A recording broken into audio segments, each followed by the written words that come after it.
अगर आप electrical electronic के स्टूडेंट हैं तो ये वीडियो आपके लिए काफ़ी ज़्यादा इंपॉर्टेंट होने वाला है, क्योंकि इस तरह का सवाल जो है आपसे इंटरव्यू में पूछा जाता है कि एसी रेजिस्टेंस और डीसी रेजिस्टेंस के बीच में क्या अंतर होता है, और अगर कोई अंतर होता है तो उसके पीछे का रीज़न क्या है, प्रॉपर जो है इस वीडियो में समझने की कोशिश करेंगे। और हमेशा की तरह जो है हमारी कोशिश यही रहेगी कि आपको नई इन्फॉर्मेशन जो है इस वीडियो के माध्यम से ज़रूर मिले और आपके कंसेप्ट में जो है ज़्यादा क्लियरिटी आए।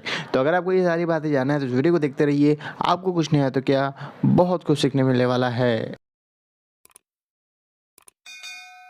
तो इस डीसी और एसी रेजिस्टेंस को समझने से पहले आपको ये पता होना चाहिए कि ये जो रेजिस्टेंस है वो क्या है। तो ये जो रेजिस्टेंस है वो एक इंग्लिश का शब्द है जिसका मतलब होता है प्रतिरोध।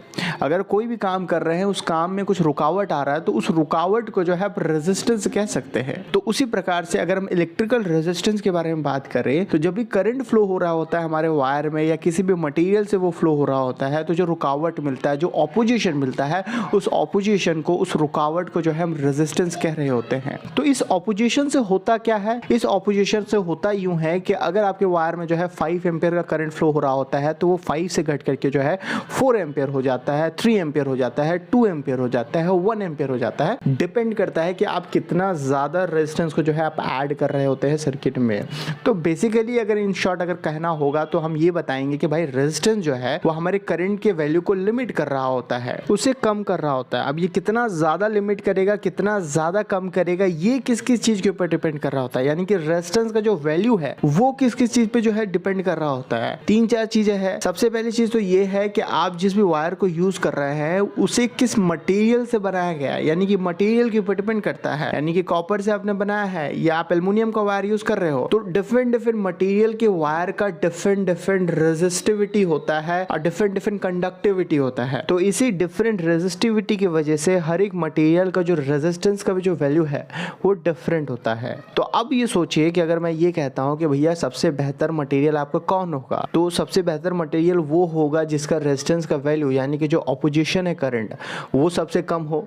तो इस मामले में अगर आप देखेंगे चार्ट को तो आपको सिल्वर समझ में आ रहा होगा कि सबसे बेहतर होता है। तो चूंकि सिल्वर इतना ज़्यादा महंगा है तो इसी वजह से इससे जो है हम वायर नहीं बनाते हैं, और ये क्वाइट अंडरस्टैंडेबल है, आपको समझ में आता है। इस वजह से आपको कॉपर एल्युमिनियम का वायर जो है देखने आपको मिलता है। तो ये तो पहली बात थी। और किन किन चीज़ों के ऊपर ये डिपेंड करता है, और ये लेंथ के ऊपर डिपेंड करता है कि आपका जो वायर है वो कितना लंबा वायर है। जितना ज़्यादा लंबा वायर लेंगे उतना ही ज़्यादा आपको रेजिस्टेंस का वैल्यू आपको देखने मिलेगा। और तीसरा जो है आपकी क्रॉस सेक्शन के ऊपर डिपेंड कर रहा होता है, यानी कि आपका जो वायर है वो कितना मोटा है, कितना पतला है। जितना मोटा वायर रहेगा उतना ही कम रेजिस्टेंस रहेगा, जितना ही पतला वायर होगा उतना ही ज़्यादा जो है आपको रेजिस्टेंस देखने मिलेगा। और ये सारी चीज़ें जो मैंने आपको बताई, ये सब जो है ये इक्वेशन आपको डिफाइन कर रहा होता है, जो आप बचपन से जो है क्लास आई गेस 7, 8, 9 से जो है पढ़ना स्टार्ट कर दिए होंगे। R = ρl/a। और आपको बता दें कि ये जो इक्वेशन है वो कंप्लीट है। इसके अलावा जो है और किसी भी चीज के ऊपर जो है रेजिस्टेंस का वैल्यू डिपेंड नहीं कर रहा होता है। कुछ लोग सोच रहे होंगे कि भाई टेम्परेचर के ऊपर भी तो जो है रेजिस्टेंस का वैल्यू डिपेंड कर रहा होता है, जैसे जैसे आप टेम्परेचर बढ़ा रहे होंगे वैसे वैसे हमारा रेजिस्टेंस भी जो है बढ़ रहा होगा। ये बात बिल्कुल सही है, पर आपको बता दें कि टेम्परेचर बढ़ाने से आपका रेजिस्टिविटी बढ़ रहा होता है, और ये जो रेजिस्टिविटी है वो ऑलरेडी आपके इक्वेशन में है। यानी कि अगर आपका रेजिस्टेंस का वैल्यू बढ़ रहा होगा तो आप समझ जाइएगा कि इन्हीं 3 क्वांटिटी में कुछ ना कुछ आपका बदल रहा होगा। और अगर हम ऐसा कहते हैं कि भैया ये तीनों क्वांटिटी को हमने कांस्टेंट कर दिया, ये नहीं बदल रहा है, तो आपका रेजिस्टेंस का वैल्यू भी नहीं बदलेगा, ये 100% श्योर है। तो यहाँ तक तो आपको अच्छे से समझ में आया होगा। बहुत ही बेसिक बातें थी, मैंने बहुत ही आराम से जो है सारी चीजें बताई है, और इसके पीछे भी एक रीजन है। मैं आपसे एक सवाल पूछना चाहता हूँ। उससे पहले जो है मैं आपको ये बता दूं कि हम जो ये एसी रेजिस्टेंस और डीसी रेजिस्टेंस की बात कर रहे हैं तो ये रेजिस्टेंस से डिफरेंट कैसे है। तो देखिए डिफरेंट कुछ नहीं है। आप वायर में जब एसी करंट को फ्लो करवा रहे होंगे तो जो ऑपोजिशन मिलेगा, जो रुकावट मिलेगा, उसी रुकावट को जो है हम एसी रेजिस्टेंस कह रहे होंगे। उसी वायर में जो है आप डीसी करंट फ्लो करवा रहे होंगे तो उस वक्त जो ऑपोजिशन मिल रहा होगा, जो रुकावट मिल रहा होगा, उसे जो है हम डीसी रेजिस्टेंस कहेंगे। अब सवाल ये है आपसे कि आप हमें ये बताएं कि हम मान लीजिए एक ही वायर वायर लेते हैं और उसी वायर में जो है हम एक बार AC करंट फ्लो करवाते हैं और दूसरी बार जो है DC करंट फ्लो करवाते हैं। अब देखिए चूंकि वायर सेम है तो सेम मटेरियल का होगा, उसका लेंथ भी सेम होगा और क्रॉस सेक्शन जो फिजिकल क्रॉस सेक्शन है वो भी सेम होगा। अब हमें ये बताया कि आपको रेजिस्टेंस का जो वैल्यू है वो दोनों ही केस में सेम देखने मिलेगा या डिफरेंट देखने मिलेगा। अभी तक जो आपने सीखा है ईमानदारी से इस वीडियो को पॉज करके आप कमेंट सेक्शन में हमें बताएं, इट विल बी सेम और इट विल बी डिफरेंट। तो अगर आपका जवाब इट विल बी सेम है तो कॉन्ग्रेचुलेशन, अभी तक हमने जो भी आपको समझाया आपको बहुत ही बेहतरीन तरीके से समझ में आया है। और अगर आपका answer it will be different है तो आप सही हैं। जी हाँ, जो रेजिस्टेंस होगा वो सेम नहीं होगा, डिफरेंट होगा। तो बहुत सारे लोगों के दिमाग में सवाल आ रहा होगा कि भाई ऐसा क्यों, जब हमने वायर भी सेम यूज़ किया है, मटेरियल हमारा सेम है, लेंथ सेम है, हमारा क्रॉस सेक्शन सेम है, तो फिर रेजिस्टेंस कैसे डिफरेंट हो गया।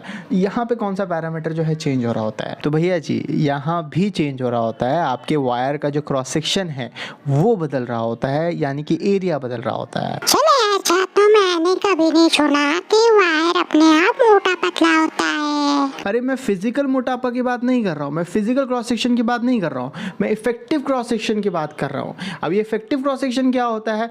ये वो क्रॉस सेक्शन होता है जिस क्रॉस सेक्शन से, जिस एरिया से आपका करंट फ्लो हो रहा होता है। आपको बता दें कि जब भी AC करंट आपके वायर से फ्लो हो रहा होता है तो वहाँ पे आपको एक इफेक्ट देखने मिलता है, जैसे स्किन इफेक्ट कहते हैं। तो उससे होता क्या है कि ज़्यादा जो आपका करंट है वो कंडक्टर के सरफेस पे फ्लो होते हुए जा रहा होता है, बहुत कम ही करंट आपको देखने मिलेगा जो आपकी कंडक्टर के बीच से जा रहा होगा। टेक्निकल टर्म में अगर आपको बताएं तो जब भी आप AC करंट फ्लो करवाते हैं किसी भी वायर से तो वहां पे आपको स्किन इफेक्ट देखने मिलता है। अब ये इफेक्ट है क्या? यहाँ पे जो भी करंट आपका फ्लो हो रहा होता है वो यूनिफॉर्मली डिस्ट्रीब्यूटेड नहीं होता, ये वो नॉन यूनिफॉर्मली डिस्ट्रीब्यूटेड होता है। ज्यादा जो करंट है वो आपके सरफेस से फ्लो हो रहा होता है, आपकी कंडक्टर के स्किन से फ्लो हो रहा होता है, और जैसे जैसे आप सेंटर की तरफ बढ़ रहे होते हैं वो एक्सपोनेंशियली वो डीके होता है, यानी कि सेंटर में लगभग ना के बराबर जो है आपका करंट फ्लो हो रहा होता है। तो जो इफेक्टिव एरिया होता है वो रिड्यूस हो जाता है।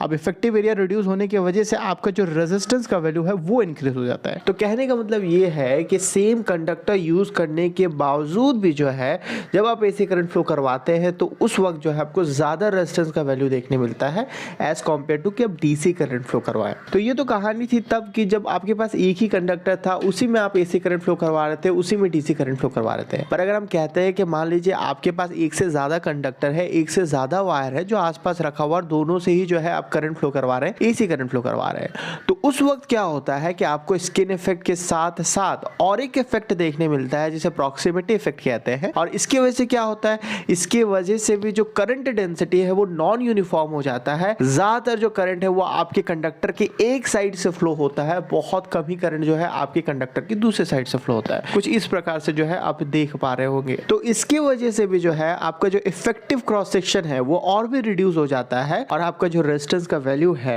वो और भी ज्यादा इंक्रीज हो जाता है। और आपको तो पता ही है, मैंने कई बार बताया है कि जो पावर ट्रांसमिट हो रहा होता है ट्रांसमिशन लाइन के थ्रू, तो उसे 3 फेज में किया जाता है। तो अक्सर आपको जो है 3 फेज वायर वहां पे दिख रहा होगा पैरेलली, तो वहां भी आपको स्किन इफेक्ट के साथ जो है प्रॉक्सिमिटी इफेक्ट भी आपको देखने मिलेगा। तो इन सब को अगर मैं कंक्लूड करूं तो AC रेजिस्टेंस जो है हमेशा आपका DC रेजिस्टेंस से ज्यादा होता है। उसके पीछे का रीजन क्या है? रीजन ये है कि यहाँ पे आपको 2 इफेक्ट देखने मिलता है, एक तो स्किन इफेक्ट होता है, दूसरा प्रॉक्सिमिटी इफेक्ट होता है। अब जरूरी नहीं है कि प्रॉक्सिमिटी इफेक्ट आपको हमेशा देखने मिले, उसके लिए कंडीशन है। कंडीशन ये है कि आपका जो कंडक्टर है वो मोर देन 1 होना चाहिए, कम से कम जो है 2 कंडक्टर होगा, तभी वो जो है आपको प्रॉक्सिमिटी इफेक्ट देखने मिलेगा। और स्किन इफेक्ट जो है कभी भी आप कंडक्टर से जो है AC करंट फ्लो करवाएंगे तो वो जो है स्किन इफेक्ट आपको वहां पे देखने मिलेगा। अब देखिए ये तो आपको समझ में आ गया कि भाई प्रॉक्सिमिटी इफेक्ट क्या होता है, स्किन इफेक्ट क्या होता है, इसकी वजह से हो क्या रहा होता है, करंट का जो डेंसिटी है वो नॉन यूनिफॉर्म हो जाता है। पर ये कैसे हो रहा है, उसके पीछे का क्या रीजन है? तो इसे बढ़िया से समझने के लिए जो है आपको इंपेडेंस और रिएक्टेंस के बारे में नॉलेज होना बहुत ही ज्यादा जरूरी है। और लकीली जो है हमने दोनों के ऊपर जो है वीडियो बना रखा है। तो आपसे दरख्वास्त यही है कि इस वीडियो को देखने के बाद जो है वो दोनों ही वीडियो को जो है आप देखिएगा, कंसेप्ट जो है रेडी करके रखिएगा, क्योंकि इस वीडियो में जो है हम इसको एक्सप्लेन नहीं करने वाले हैं वरना बहुत ही ज्यादा बड़ा हो जाएगा। इसके जस्ट नेक्स्ट वाले वीडियो में जो हम डिस्कस करने वाले हैं कि इन दोनों के बीच में क्या अंतर होता है और पीछे की जो पूरी कहानी है उसको बढ़िया तरीके से हम लोग समझने वाले हैं।